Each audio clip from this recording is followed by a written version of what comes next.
Hello, স্বাগতম জানাচ্ছি IELTS reading মডিউলের এমসিকিউ সিরিজের ভিডিওগুলোতে। তো এটাকে সিরিজ বলতেছি কারণ এখানে আমি কেমব্রিজ 10 থেকে শুরু করব এবং 19 পর্যন্ত যাওয়ার চেষ্টা করব, সবগুলা এমসিকিউ সলভ করে দেওয়ার চেষ্টা করব। একটা জিনিস বলে নিতে চাই, এই ভিডিওটার ডিউরেশন খুব বেশি লম্বা হবে না।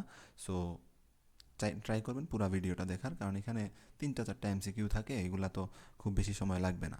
এই কম সময় যদি আপনি মনোযোগ ধরে না রাখতে পারেন তাইলে তো আর আইএলসি আপনি কি করবেন। মনোযোগটা অনেক ক্রুশাল মনোযোগটা। সো ট্রাই করবেন ভিডিওগুলো কমপ্লিটলি দেখার, এবং যদি আপনি ইউটিউব থেকে দেখেন তাহলে অবশ্যই সাবস্ক্রাইব করে দিবেন, এবং ফেসবুক থেকে দেখলে আপনি ফলো করে দিতে পারেন। আর আমার ইন্ট্রো হচ্ছে, আমি প্রাণকৃষ্ণ দেব, আমি রুয়েটে পড়ালেখা করতেছি এবং আমার আইএলসের পয়েন্ট ছিল 7।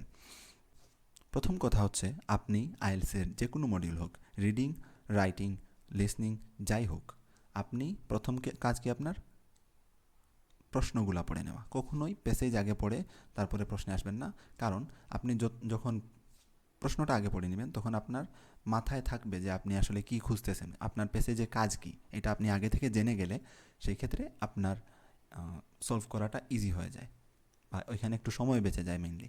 তো প্রথম কাজ কি, প্রশ্ন পড়বেন, প্রশ্ন পড়ে ওইখান থেকে কিওয়ার্ড মার্ক করবেন। দেখেন এখানে এক্সাম্পলের কথা বলছে, তাহলে এক্সাম্পলটা কখনো চেঞ্জ হয় না। এখানে এক্সাম্পল কোনো কিওয়ার্ড না, কিওয়ার্ড হচ্ছে কোনটা, এখানে কিওয়ার্ডটা হচ্ছে $1,000,000 কোয়ার্টেট, যেখানে এটা কোটেশনের ভিতরে আছে। সো এটাও চেঞ্জ হবে না। আর কিওয়ার্ড জিনিসটা কিভাবে বুঝলাম, তাহলে কিওয়ার্ড জিনিসটা বোঝার জন্য আপনাকে আইডিয়া করতে হবে যে এই প্রশ্নে আসলে কি চাইতেছে। যে জিনিস চাইতেছে ওইটা যেই ওয়ার্ডগুলো মিন করবে ওইটাই হচ্ছে কিওয়ার্ড। তো কিওয়ার্ড নিয়ে প্যারা খাওয়ার দরকার নাই, কিওয়ার্ড মার্ক করবেন, করে তারপরে এমসিকিউয়ে অপশনগুলোও পড়ে নেবেন হালকা করে, এরপরে চলে যাবেন প্যাসেজে। সো দেখেন এখানে বলছে $1,000,000 quartet underlines the writers point, মানে রাইটার এটা নিয়ে কি বলতেছে এটা জানতে চাইছে। সো এখন আমরা দেখবো এখানে কি অপশনগুলো একটু পরে দেখলেও সমস্যা নাই। চলেন আমরা একটু উপর দিকে যাই। এটা হচ্ছে কেমব্রিজ 10-এর রিডিং টেস্ট 1 পেসেজ 3। তো এখানে $1,000,000 কোয়ার্টেট কোথায় আছে সেটা আগে আপনি খুঁজে বের করতে হবে। দেখি তো কোথায় আছে।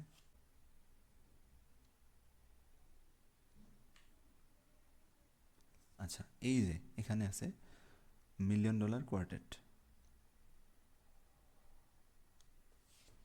তো $1,000,000 কোয়ার্টেটটা আমরা পেয়ে গেছি, মানে এই প্যারাগ্রাফের মধ্যেই হয়তো আমরা উত্তরটা খুঁজে পেয়ে যাব। সো এই প্যারাগ্রাফটা একটু ভালো করে পড়তে হবে, বাকিগুলো যে পড়বেন না তা না, বাকিগুলো তো আপনি অবশ্যই খুঁজে আসবেন। খুঁজে আসার ক্ষেত্রে আপনি স্কিমিং করবেন, মানে হচ্ছে আপনি খুব মনোযোগ দিয়ে পড়ার দরকার নাই, মোটামুটি একটু বুঝে পড়ে চলে গেলে হবে। কিন্তু যেইখানে আপনি কিওয়ার্ডগুলো খুঁজে পেয়ে যাবেন সেইখানে আপনাকে অনেক বেশি মনোযোগ দিতে হবে। আচ্ছা, প্যারাগ্রাফ 3-তে আমরা পেয়ে গেলাম $1,000,000 কোয়ার্টেট, যেটা একটা কিওয়ার্ড। তো এইটার লাইনের শুরু থেকে আমরা পড়ব। One of the most famous photographs in the story of rock and roll emphasizes Cialdini's views. আচ্ছা, এখানে একটা ছবির কথা বলতেছে। তো ছবির মধ্যে কি দিচ্ছে, দ্য 1956 পিকচার অফ সিঙ্গার্স, মানে এখানে কয়েকজন সিঙ্গারের ছবি আছে, Elvis Presley, Carl Perkins, Johnny Cash and Jerry Lee Luis.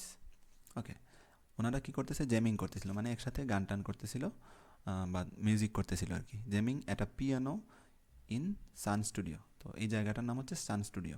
এখানে ওরা কী করতেছিল, জ্যামিং করতেছিল।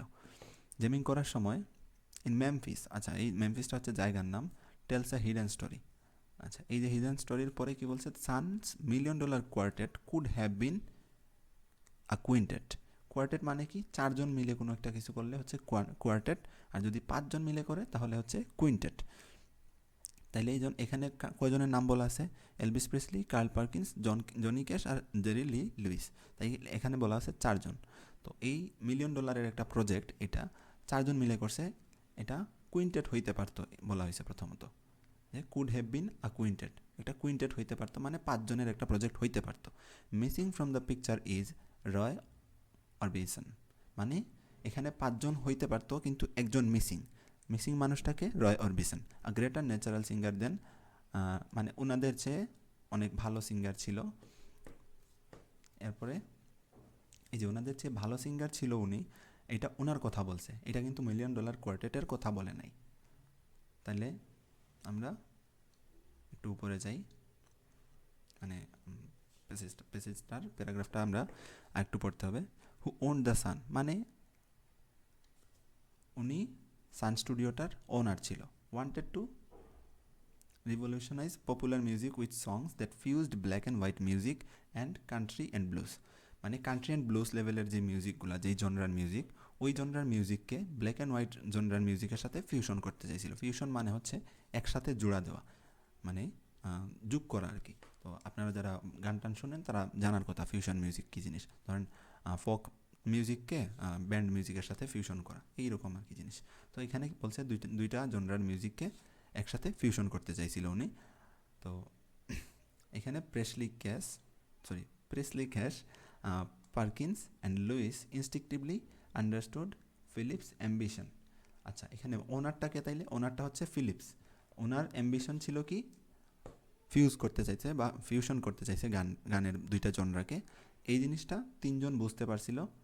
আর অরবিসন যে উনি wasn't inspired by the goal. আচ্ছা, and only ever achieved one hit with the Sun লেভেল। মানে সান স্টুডিও থেকে উনি একটা গান রিলিজ করছিল, যার মাধ্যমে উনি একটা মানে অনেকটা হয়তো করছিল, কিন্তু একটা হিট পাইছিল। যাই হোক, উনি রাজি ছিল না, আর বাকি সবাই মোটামুটি বুঝতে পারছিল যে এটা অনেক ইম্পর্টেন্ট জিনিস। ওনার অ্যাম্বিশনটা বা ওনার আকাঙ্ক্ষাটা বুঝতে পারছিল। তো এখানে তারপরে চারজন মিলে কাজ করছে, এই জন্য নাম হয়েছে কোয়ার্টেট। আমরা প্রশ্নে কি দেখি, প্রশ্নের অপশনগুলো একটু দেখবো এখন। Recognising talent. তো এখানে আসলে ট্যালেন্টের কথা কিছু বলা নেই। ট্যালেন্টের কথা, হ্যাঁ উনি অনেক ট্যালেন্টেড ছিল, কিন্তু ওনার ব্যক্তিগত মতামত যে উনি ট্যালেন্টেড ছিল, ওনার ব্যক্তি সত্তা আর কি, পার্সোনালিটির কথা বলা হয়েছে যে উনি অনেক ট্যালেন্টেড ছিল। তো এটা $1 মিলিয়ন কোয়ার্টেটের বিষয় না। তাইলে আমরা পরেরটা পড়ি, ওয়ার্কিং অ্যাজ আ টিম। হ্যাঁ, টিম হিসেবে কাজ করছিল ঠিক আছে, কিন্তু এটা রাইটারের পয়েন্ট ছিল না। তারপরে দেখেন এখানে বলা হয়েছিল শেয়ার্ড অবজেক্টিভ। আচ্ছা, শেয়ার্ড অবজেক্টিভ মানে কি? অবজেক্টিভ বলতে এখানে একটা প্রজেক্ট বা প্ল্যানের কথা ধরতে পারেন। আর শেয়ার্ড মানে কি, অনেকে মিলে করতেছে, তো এই যে চারজন মিলে কাজ করতেছে, তো এটা হচ্ছে শেয়ার্ড অবজেক্টিভ। আর তারপরে বলছে কি, বিং অ্যান ইফেক্টিভ লিডার। তো আচ্ছা, এখানে কোনো লিডারের কথা বলা হয় না আসলে। লিডার মানে ওই $1 মিলিয়ন কোয়ার্টেটের মধ্যে কোনো লিডার ছিল না আসলে খুব একটা ওইখানে, মানে অ্যাটলিস্ট প্যারাগ্রাফে তো ছিল না। তাইলে আমরা বলতে পারি কি, এটার উত্তর সি, কারণ এখানে চারজন মিলে শেয়ার্ড অবজেক্টিভ, মানে চারজনের আলাদা আলাদা অপিনিয়ন হয়তো ছিল, চারজনের আলাদা আলাদা থটস ছিল, সবাই মিলে একটা প্রজেক্টে কাজ করছিল। ওই প্রজেক্টের নাম হচ্ছে $1 মিলিয়ন কোয়ার্টেট। তাইলে ওই প্রজেক্টে চারজনের আলাদা আলাদা মতামত ছিল, আলাদা আলাদা ভিউ ছিল, বাট একসাথে কাজ করছে, সো ওইটা হচ্ছে শেয়ার্ড অবজেক্টিভ। তাইলে উত্তর হচ্ছে সি। এরপরে 28 নম্বর প্রশ্ন, James Watson suggest that he and Francis Crick won the race to discover the DNA code because they. আচ্ছা, এখানে কারণটা জানতে চাইছে, তাইলে বিকজটা গুরুত্বপূর্ণ। আর দেখেন এখানে কোন জিনিসের কারণ জানতে চাইছে, মানে ফ্রান্সিস ক্রিক আর জেমস ওয়াটসন, ওনারা কিছু একটা জিনিস আবিষ্কার করছে। কি আবিষ্কার করছে? DNA, discover the DNA code. এই জিনিসটা কারণ কি, মানে এটা কেন আবিষ্কার করতে সক্ষম হয়েছে ওনারা, এটা বলছে ওয়াটসন। তো উনি কী বলছে এটা সম্পর্কে, সেইটা খুঁজে বের করতে বলছে। চলেন আগে আমরা একটু এখন প্যাসেজে ব্যাক যাই, গিয়ে দেখি কি বলতেছে।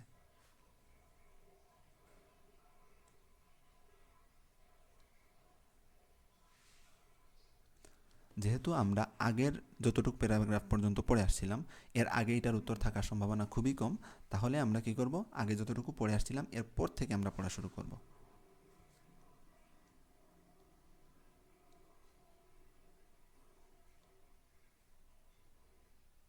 আচ্ছা, এইখানে আপাতত নাই, তাহলে আমরা পরের পৃষ্ঠাতে যাই। পরের পৃষ্ঠাতে গিয়ে এটার প্রশ্নের উত্তর খুঁজে ট্রাই করি। আচ্ছা, এই যেখানে আমরা discover the structure of DNA, এই যে খুঁজে পেয়ে গেলাম, তাহলে এই প্যারাগ্রাফে মেনলি উত্তরটা থাকার কথা। আচ্ছা, এই যে Watson together with Francis Crick discovered the structure of DNA, the genetic information carrier of all living organisms. তারপরে বলছে when asked how they had cracked the code ahead of an array of highly accomplished rival investigators, he said, মানে এখানে কে কথা বলতেছে? Watson কথা বলছে। তাইলে এই যে আবার he said something that stand me, মানে ওনারে অবাক করছিল, রাইটারকে অবাক করছিল। কোন জিনিসটা অবাক করছিল? হি সেইড দ্যাট বা he said he and ক্রিক had succeeded because, এই যে বিকজটা আমরা বলছিলাম না চেঞ্জ হবে না, বিকজ একটা বড় কিওয়ার্ড। তো because they were aware that they weren't the most intelligent, মানে তারা জানতো যে তারা বিজ্ঞানীদের মধ্যে সবচেয়ে বেশি ইন্টেলিজেন্ট না। They weren't the most intelligent of the scientists pursuing the answer. আচ্ছা, এরপরে আরেকজনের নাম বলছে রোজালিন্ড ফ্রাঙ্কলিন, যিনি স্মার্টেস্ট ছিল বিজ্ঞানীদের মধ্যে। উনি রেয়ারলি শর্ট অ্যাডভাইস, মানে উনি অ্যাডভাইস খুব কম নিত অন্যদের কাছ থেকে। তাইলে এখানে হয়েছে কি, ওনারা জানতো যে ওনারা খুব বেশি ইন্টেলিজেন্ট না অন্যদের চেয়ে, মানে ওনারা কম ইন্টেলিজেন্ট ছিল, এটা ওনারা বিশ্বাস করছিল আবিষ্কার করার আগে। তাহলে চলেন এখন আমরা প্রশ্নের উত্তর খুঁজে ট্রাই করি। অপশন থেকে তো উত্তর নিতে হবে মেনলি। এখানে দেখেন প্রথমটা বলছে কি, were conscious of their own limitations. হ্যাঁ, এইটাই হয়তো উত্তর। তারপরে আমরা প্রশ্নের অপশনগুলো পড়ে নিব। Broad complementary skills to their partnership. আচ্ছা, এখানে কিন্তু স্কিলের কথা কিছু বলা নাই, তাইলে এটা বাদ। এটা হচ্ছে এলিমিনেশন মেথড। আপনি যখন দেখবেন আপনি কোনো একটা এমসিকিউ সলভ করতে হিমশিম খাচ্ছেন, তখন আপনি বাদ দেওয়ার চেষ্টা করবেন। যেগুলো আপনি বাদ দিতে পারবেন বাদ দিয়ে একটা রেখে দিবেন, ওইটাই হচ্ছে উত্তর। এটাকে বলে এলিমিনেশন মেথড। সো এরপরে কি বলছে, ওয়ার ডিটারমাইন্ড টু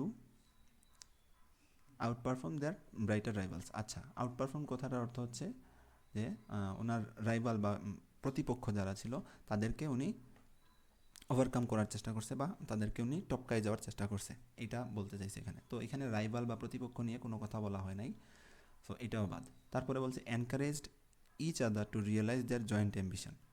এখানে কিন্তু ক্রিক বা ওয়াটসন যিনি ছিল, একজন আরেকজনকে উৎসাহ দেয় নাই, বা ওনাদের আকাঙ্ক্ষা নিয়ে কোনো কথা বলা হয় নাই আবিষ্কারের সময়, সো এইটাও বাদ। আচ্ছা, এখন আরেকটু আমরা ডিটেইলে বলি এটা কেন লিমিটেশন। ওনারা জানতো যে ওনারা সবচেয়ে ইন্টেলিজেন্ট বিজ্ঞানী না, মানে কি ওনাদের লিমিটেশন সম্পর্কে অবগত ছিল, conscious of their own limitations. তাইলে এটাই হচ্ছে উত্তর। পরেরটা দেখেন, এখানে বলা হয়েছে কি, the writer mentions competitions on breakfast cereal packets as an example of how to. Okay, এক্সাম্পলের কথা বলছে, হাউ টু কীভাবে।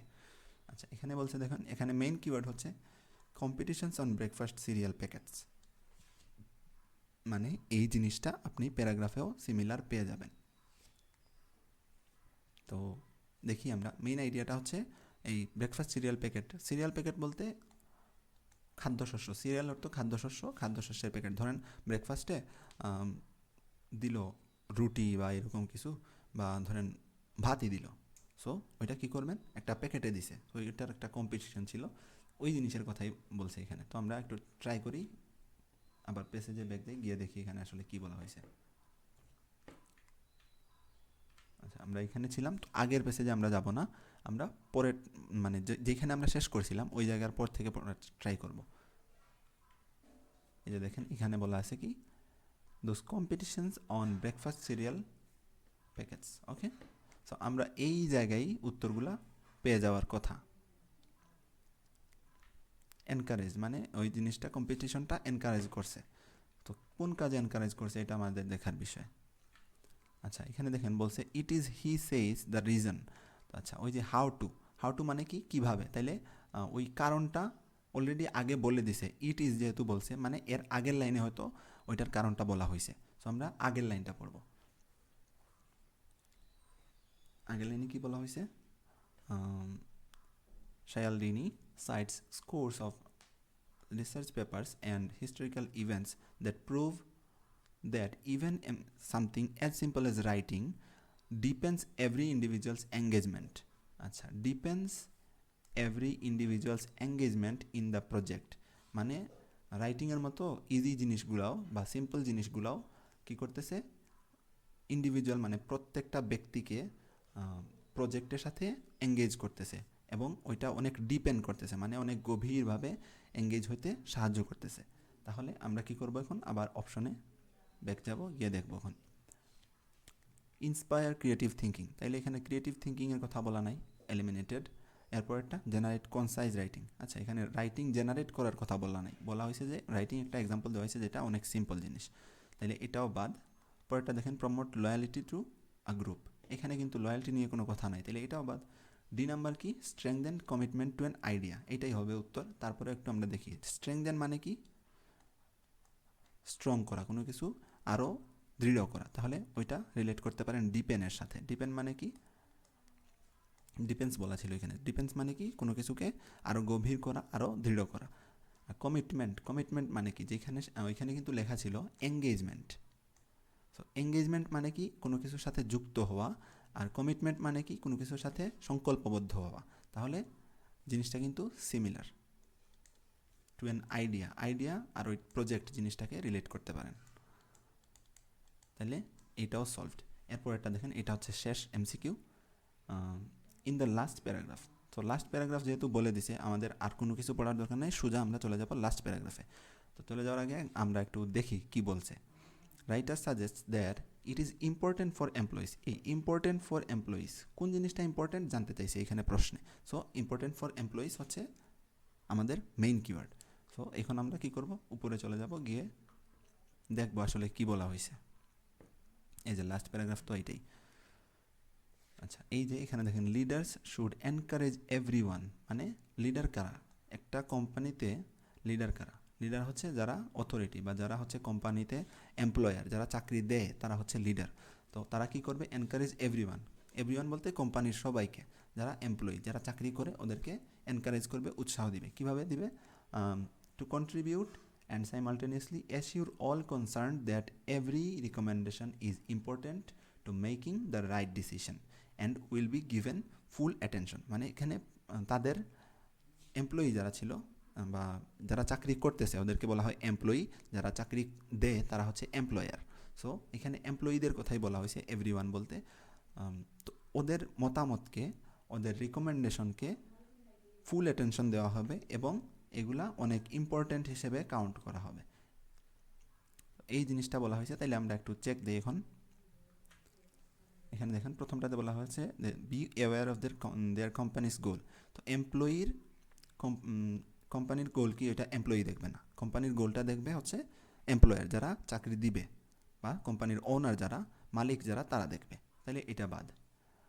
Feel that their contributions are valued, হ্যাঁ এমপ্লয়ি যখন বুঝতে পারবে যে তাদের মতামতকে গুরুত্ব দেওয়া হচ্ছে, তাদের মতামতকে খুব ইম্পর্ট্যান্ট মনে করা হচ্ছে, ফুল অ্যাটেনশন দেওয়া হচ্ছে, তখন তারা আরেকটু ভালোভাবে কাজ করতে মানে উৎসাহ পাবে।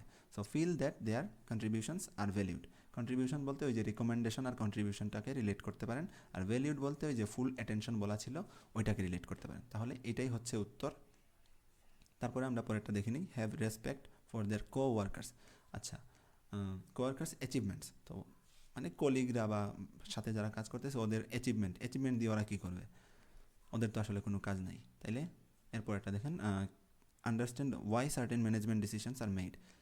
ম্যানেজমেন্টের ডিসিশন দিয়ে একজন এমপ্লয়ি কী করবে, মালিকরা কী করতেছে না করতেছে ওইটা কিন্তু এমপ্লয়ির দেখার বিষয় না, এমপ্লয়ির দেখার বিষয় হচ্ছে আমি কী করতেছি, তাইলে উত্তরটা হচ্ছে বি। এই হচ্ছে মোটামুটি আজকের ভিডিও। তো নেক্সট ভিডিওতে আমরা হয়তো কেমব্রিজ 10-এর অন্য কোনো একটা টেস্ট বা অন্য কোনো এমসিকিউ নিয়ে চলে আসব। তো সাবস্ক্রাইব করবেন, ফলো করবেন ফেসবুকে যদি দেখে থাকেন, আর কমেন্ট করে জানাইতে পারেন আপনাদের কোনো যদি সাজেশন থাকে বা আপনাদের কোনো রিকোয়েস্ট থাকলে জানাইতে পারেন। Thank you.